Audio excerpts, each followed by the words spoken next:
அதிகாரம் கையில் இருந்தால் எதையும் மறைக்கலாம் என்று நினைத்தவர்களுக்கு மரண அடி கொடுத்த ஒரு சம்பவம். சாத்தான்குளம் இரட்டை கொலை.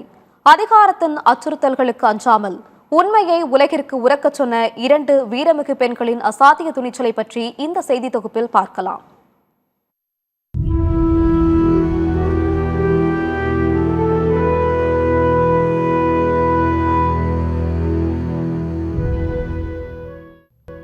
தூத்துக்குடி மாவட்டம் சாத்தான்குளத்தில் கடந்த 2020ஆம் ஆண்டில் தந்தையும் மகனும் காவல்துறையால் தாக்கப்பட்டு உயிரிழந்த வழக்கில் குற்றம் சாட்டப்பட்ட 9 காவலர்களுக்கு மரண தண்டனை விதிக்கப்பட்டுள்ளது.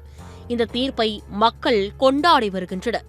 உலகையே உலுக்கிய இந்த வழக்கில் 3 பெண்களின் சாட்சிகள் மிகுந்த முக்கியத்துவம் பெற்றது. முதலில் தலைமை காவலர் ரேவதி. சீருடை அணிந்த சக காவலர்களே ஒரு கொடூரமான குற்றத்தை செய்துவிட்டு அதை மறைக்க முயன்றபோது என் கண் முன்னால் அநீதி நடப்பதை என்னால் பார்க்க முடியாது என்று மார்த்தட்டி நின்றவர்தான் இவர்.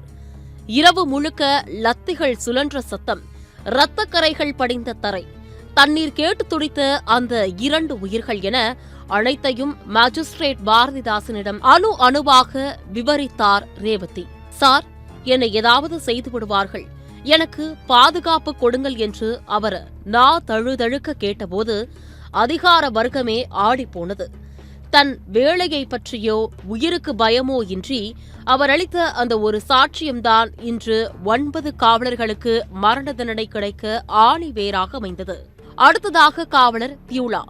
சாத்தான்குளம் காவல் நிலையத்தில் ரேவதியோடு பணிபுரிந்த பியூலா இரவில் தந்தையும் மகனும் தாக்கப்பட்ட போது நிகழ்ந்தவற்றை அச்சரம் பிசக்காமல் வாக்குமூலமாக கூறினார். 2 பெண் காவலர்களும் மனசாட்சியை அடகு வைக்காமல் உண்மையை துணிவோடு நீதிமன்றத்தில் உறுதியாக தெரிவித்தனர்.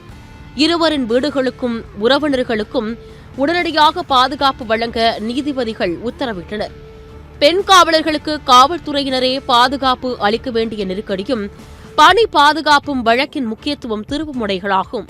அடுத்ததாக சாத்தான்குளம் அரசு மருத்துவமனையின் செவிலியர் வடஜா கர்ணன். காவல்துறை அழைத்து வந்தபோது அந்த தந்தையும் மகனும் எந்த நிலையில் இருந்தார்கள் என்பதை துல்லியமாக பதிவு செய்தார். காயங்கள் சாதாரணமானவை அல்ல, அவை சித்திரவதையின் சுவடுகள் என்பதை மருத்துவ குறிப்புகளில் ஒளிவு மறைவின்றி வெளிப்படுத்தினார். காவல்துறையினர் எவ்வளவோ அழுத்தம் கொடுத்தும் மருத்துவ அறநெறிக்கு கட்டுப்பட்டு அவர் அளித்த சாட்சியம் இந்த வழக்கை ஒரு கொலை வழக்காக மாற்ற வலுவான ஆதாரமாக அமைந்தது. ஒரு பெண் நினைத்தால் அதிகாரத்தின் கோட்டையை தகர்க்க முடியும் என்பதற்கு இந்த வீரமங்கைகளே சாட்சி. இன்று நீதி வென்றுள்ளது. குற்றவாளிகளுக்கு தண்டனை கிடைத்துவிட்டது. ஆனால் இந்த வெற்றிக்கு வித்திட்டது அந்த பெண்களின் நேர்மையும் துணிச்சலும் தான். அதிகாரத்தின் காலடியில் உண்மையை அடகு வைக்காத இந்த நீதியின் சுடர்களை தமிழகம் என்றும் மறக்காது. போற்றுதலுக்குரிய வீரமங்கையர்கள் ரேவதி, பியூலா மற்றும் செவிலியர் வடஜா கர்ணனுக்கு சத்தியம் தொலைக்காட்சியின் தலை வணக்கங்கள்.